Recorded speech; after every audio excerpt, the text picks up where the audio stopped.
called Norse in Norway. Lars, Martin, Myhre, very nice to have you here today. He's actually been visiting us since last week, Monday. I think he arrived in South Africa the previous week, Friday, and we spent some time in the field last week and yeah, crunching out some a presentation for a conference we'll be attending from the tomorrow till Saturday. So it's related to a project that Lars Martin and I are involved in called the Puffins Project, which is a collaboration between South Africa and Norway. And this morning, Lars Martin will just be giving us a bit of information about the work that they are doing at Norse in Norway. So with that, Lars, over to you. I'm really looking forward to this morning's presentation. Thank you so much, Taryn. I will just get my presentation up. Yeah.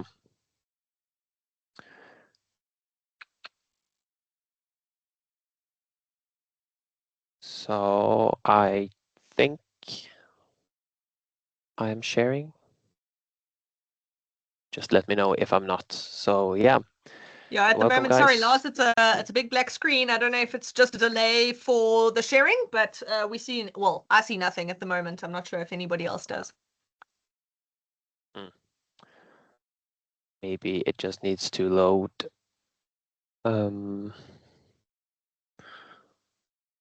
Still nothing. Oh, it's my side. Okay. There we go. Then I'll just go ahead and say welcome to the talk on effects of habitat restoration in a urbanized harbour in Bergen.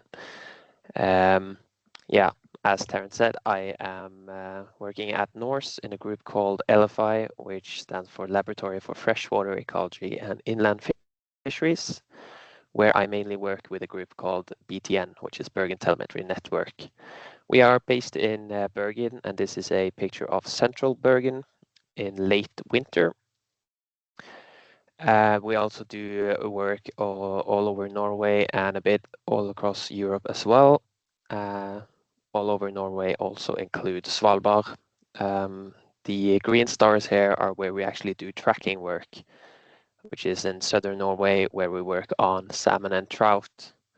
Svalbard, where we work on char, pink salmon, Atlantic salmon, and cod. The small green star is a small alpine network tracking char, and in Bergen we track cod, lobster, pollock, eel, and chimera currently. And our network is it's all across around Bergen, but in this small harbor area, we have a fine scale rigid network that I will focusing on today. Here is the group, the telemetry group, just quickly showing you guys. Yeah. Before going into the project, I wanted to give some context of the urbanization of the area. These are pictures and maps from 1900 and from 2019. Bergen grew from 70,000 people to 300,000 people, which also naturally involved expansion, which is very clear on land, but also in marine areas, we can see that the habitat is fragmented and the area is reduced, but also the quality of the habitats are reduced as natural slopes are replaced by vertical seafronts. And also the fjord is getting more narrow, which makes the exchange of water in this central harbor lower. Yeah. The development, the first half of this development, the waste management could be summarized into if it does not burn, it will sink or disappear. Which here we have a picture of the local newspaper renewing their office and getting rid of old typewriters, which after a while has resulted in the seafloor looking like this. And that's only physical trash, but obviously there is a bigger problem also with pollution, which took more time to handle than physical trash. like visual trash. Yeah. So obviously, just simply stopping trashing and pollution will not restore this habitat. We actually have to do physical or active measures to restore the habitat, which is what City of Bergen decided to do in 2017. They started by removing the trash. 84 metric tons of trash were removed, slightly inflated by boats, but that was only 3 boats, so it's still 75 metric tons of trash in general removed from the harbor area. And I have had a colleague make this illustration to kind of summarize other efforts and measures implemented. It's in Norwegian, however, but a quick course in Norwegian. Før is before and after is after. Sorry, etter is after. The second measure that was implemented was to dig out this channel to increase the exchange of water from the fjord into the harbor area. The bridge is here. The third measure that was implemented was capping of the sediment. The sediment was too polluted to actually do something about it in an economic. Yeah, it was difficult to do anything about the sediment, so they ended up capping the sediment with 30 centimeters of sand, which would then hopefully increase the habitat use on the bottom. And now they are currently working on moving the freshwater supply from one of the waterfalls that would normally run out from a pipe into the surface in this area, in the northern area, and move the pipe into the bottom to increase the oxygen in the harbor area without affecting the salinity. Yeah. So this is obviously extensive, expensive, and time-consuming and resource-demanding, which makes it very important to actually study the effects of the measures that are implemented. And that's why we were involved. So we applied for funding for an effect study, and we got funding, and the project is called BOATS. We chose to target popular species to have a better community outreach. So we focused on trout, European pollock, cod, and lobster. We did the effect study by tracking with telemetry. We have a rigid fine scale network in the harbor area. Here is a picture of 17 receivers in 2024. Today there are actually 22 receivers. We did our tagging internally on fish and externally on lobster using 30 millimeter tags, all with depth sensors and some with activity and some with temperature sensors. We caught 96 cod, 26 lobster, and 45 pollock.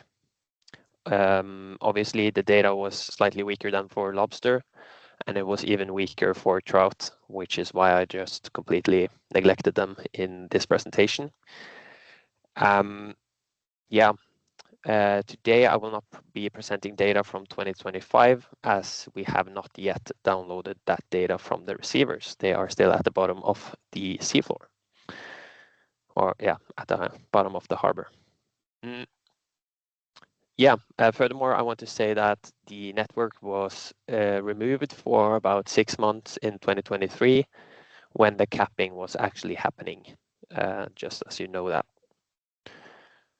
So getting into the actual results, here I have lifted 2 specimens of both pollock and cod, just to show individual effects on the individual level. We will get back to population level very soon. Here you can see the habitat use increasing after the capping, especially in cod. But there is still an apparent pattern where the middle is not used as much, and this is probably due to the low oxygen levels at deeper areas Just to give some context, the deepest areas here are around 28 meters, while the shallow area varies from 0 to 10 meters. Yeah. Here is more on a population level, showing the probability of detection after the a comparable probability of detection before and after the capping. Red is an increased probability of detection, and blue is a decreased probability of detection, showing a general shift from west to east in the harbour after the capping, which is good because both of these species tended to aggregate in the west, closer to the fjord before the capping. On a depth level, you could also see that both cod and pollock started to use a broader part of the water column after the capping, which kind of confirms the pattern we saw on the last slide, but also gives us a good picture of the three-dimensional aspect of the habitat. Yeah. So there was a clear effect on habitat use for both species of fish.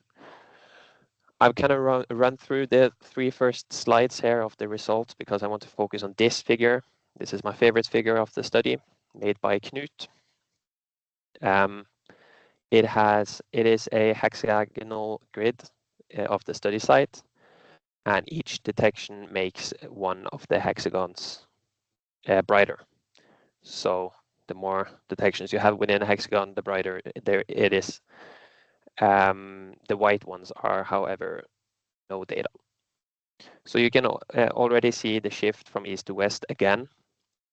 But what is really interesting here is that you can see the aggregation around artificial structures. So within the red polygon here, it's a marina, and the blue polygon here is where the highway and some other bridges are, with a bunch of pillars and lights. So I just put the satellite image over one of these plots to show you how detailed the visualization actually is. You can even see that they implemented a sixth floating dock after the restoration compared to the 5. You can see them very clearly here. So yeah, again, this is cod and this is pollock. And you can already kind of see that cod has a lower aggregation after the restoration. So we wanted to investigate this. How does restoration actually play into this aggregation? So we made a generalized additive model with a binomial distribution, and we studied the effect of the restoration on both of these polygons. So the red one for the marina, blue one for the bridge area. And here is a figure of the marina. So red and blue is no longer the polygons. Red are 1 a.m., blue is 1 p.m. So all of these figures are from the red polygon. So first of all, you can see that there is higher aggregation during day, but there is also a seasonal aspect to this, where pollock are aggregated earlier than cod. But most importantly, you can see that the restoration actually made the aggregation for cod way lower in the marina. Cod are way more benthic species than pollock, so it's probably explained by cod using the new habitat and not relying as much on artificial structures as they used to do before the restoration. You can actually see a slight increase in aggregation for pollock, which might be explained by less competition from cod, as both are predators and both are predating on the same prey. So overall, it's ecologically, it's a better quality habitat now than before the restoration. I would say. Sadly, I cannot find the figure for the blue polygon, but what is actually happening there is that the aggregation is higher during night than during day. So it's opposite in a diol sense, which have made us believe that it's probably due to light pollution. On the right side of the picture here, you can see the blue polygon area. It's a highway and a lot of light going down to the sea. But on the left side of the picture, you can see the red polygon area, and you can barely see the marina during night. And this is around, I would say, 9 p.m. in late September. So yeah, we are looking further into light pollution in this study area. Then moving on to lobster. We don't have as much analyze and plots from lobster. But there is a general shift again from east to west, more detections on the western side after the restoration. We also saw an increase in activity over the study period, despite actually temperatures decreasing in the same period, which is good. This implies that even though the bottom was capped, lobsters still utilizes the habitat and move around and everything. Besides the point of the study, we actually found that the size distribution in our study site is extremely higher than in a popular fishing area in general. So we didn't catch any lobster under 30 centimeters, but distribution is normally centered around 30 centimeters. We did not use any size selection on our fishing gear, so we should have caught lobsters down to 12 centimeters, 10 centimeters, while the data from the popular fishing area is actually with a size selective gear that would not catch lobster under 20 centimeters. First of all, this might raise questions around concerning, first of all, this might show how not fishing in a site will let lobsters grow into the size they will grow into without being caught. So the effect of a no-take zone. But it also raises a concern for us because we're wondering where the smaller lobsters are. What does this mean for recruitment in the study site? So this is a further study, hopefully. Yeah, but that's slightly beside the point in our study. So for us, boats was a prequel to the Puffins project, which is a collaboration project with SAIAB and University of Zulu and Dalhousie University, City of Bergen, and the Aquarium of Bergen. This project will further look into lobster, cod, and pollock, but also into European eel and chimera. We will increase our understanding of stressors in urban systems and obviously a exchange of knowledge between Norway and South Africa on the matter. So that's actually, as Taryn said, why I am here. And I have had a great time this week. And I thank you so much for hosting me. And I hope you enjoyed the talk. And please do not hesitate to ask any questions. Yeah, thanks.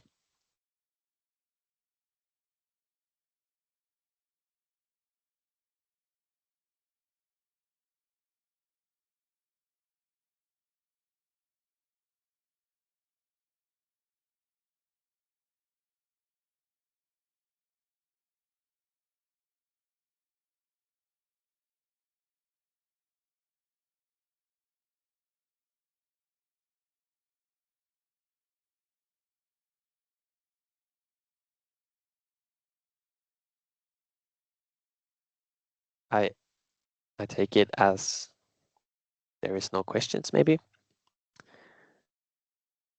Sorry, I didn't have access there.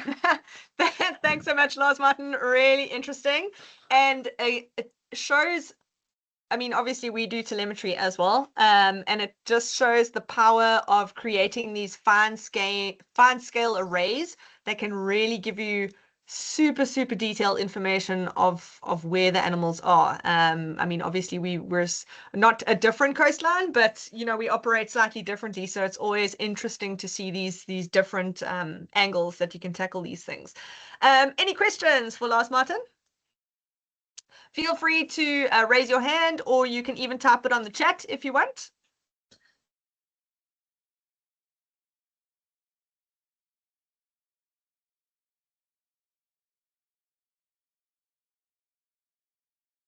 No questions from anyone?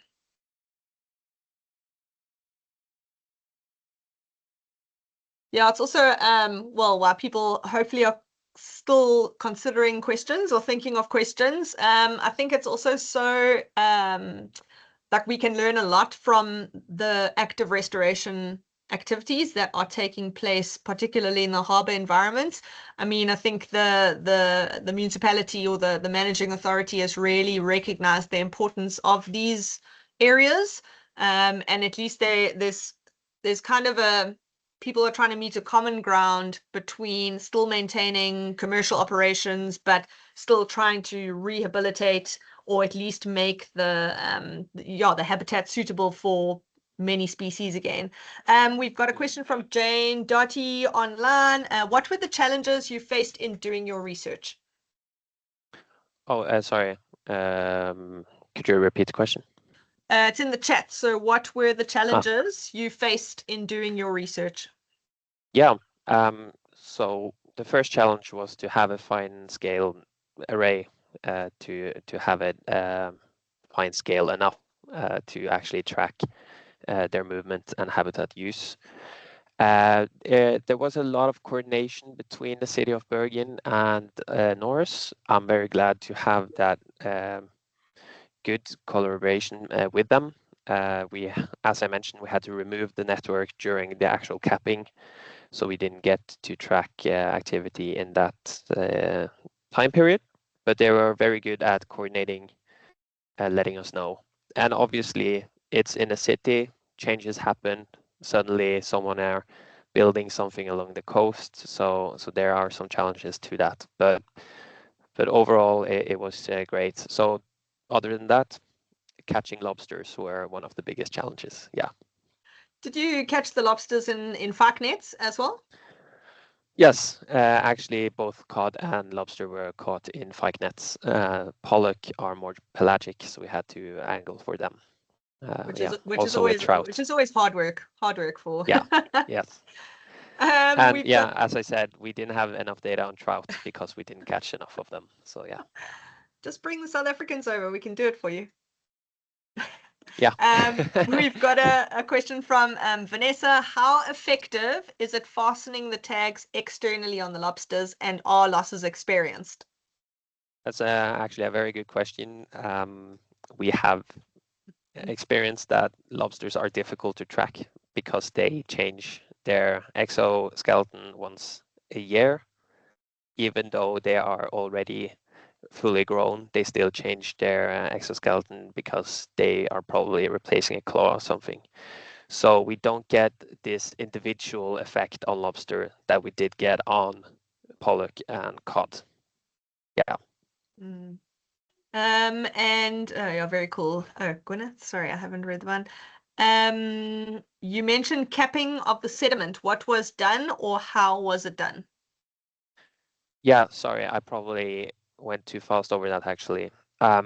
They did cap the entire harbor area, the study site, with 30 centimeters of sand. That's why we had to remove the receivers. 30 centimeters was kind of regarded as the depth where benthic species will not go deeper. So therefore it will not affect any other trophic levels that will predate on benthic fauna. And you can argue that it should probably be 40 or 50 centimeters, but it's also a question of money up in all of this. So yeah. Where did the sand come from? Just out of interest. Oh, Good. I have no idea, honestly. But Like, it's did it come from within the country, or was it? Yes. Okay. Yeah. Okay. Maybe there on the west where you were saying you're flatter, so maybe it's somewhere over there. Yeah. I wonder, it's quite interesting to think about too with the invertebrates, whether if they do go slightly deeper than 30 centimeters, whether there is some kind of like mixing at the bottom of the sand layer. So if it's kind of slowly changing over, or I don't know. Anyway, that's neither here nor there.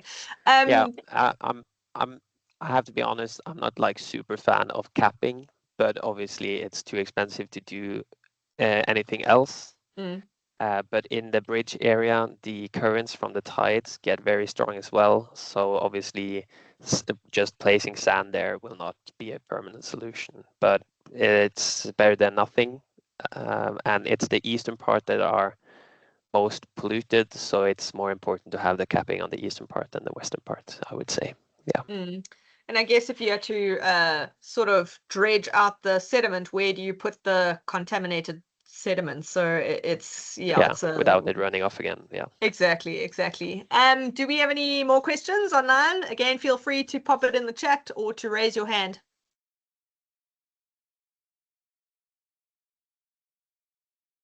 I can't stare you down so that you ask a question, so because I can't see your faces, but please feel free to jump in at any stage. I will say though that you mentioned that it's good to have a fine scale network. It's very good for studies like these, but having a broader network is very good to look at exchange between habitats and systems. So yeah, they are polluted in this area, but what if they swim off to a different area? How will that affect traffic levels outside of the study site? So yeah, we're looking forward to look more into that. Absolutely. For those that are still with us online, related to this Puffins project that we're doing, so we've got the Bergen Harbour in Norway, and then one of our main study sites is the port of Myhre, down in Lungegårdsvannet, or near Lungegårdsvannet anyway, where we're tagging some of our more resident species and seeing if they remain resident to the harbour for extended periods of time, or whether they are actively moving between two adjacent estuaries, the Sundays and the Swartkops. So just what the level of connectivity is between the three systems, or whether there is quite strong retention of these animals, because the thinking is that the animals in the harbour are obviously accumulating certain contaminants of some kind within their flesh, and if they are exporting or traveling to other systems, they are generally most likely to come into contact with anglers who are actively targeting and keeping the individuals. So it's just kind of a health assessment in some way as well. So it should be a cool project. We're getting there slowly but surely. Any final thoughts from anyone?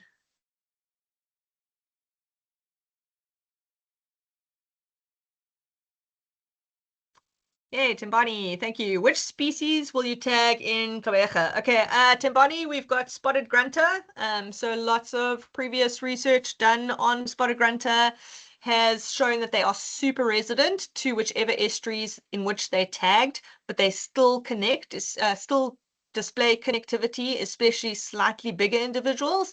So they generally, remain highly resident in some place, but there is still some movement. So we've got some spotted grunter, and then there are some smoothhound sharks as well, because they aggregate there in the summer months, probably to gestate, lots of smoothhound females, but they also actively move along the coastline and are targeted by our commercial shark longliners. So two species, not necessarily both of commercial importance, but one that's very much recreational, small-scale subsistence importance, and the other one that is very important commercially. So yeah. Well, you have my email address anyway, if you would like to reach out to Lars Martin. But otherwise, thank you so much for listening, everyone. We really appreciate you taking the time to join us online today, and hope you enjoyed that talk as much as I do. So thank you very much, Lars Martin. Enjoy the rest of your day, everyone. Thanks. Bye.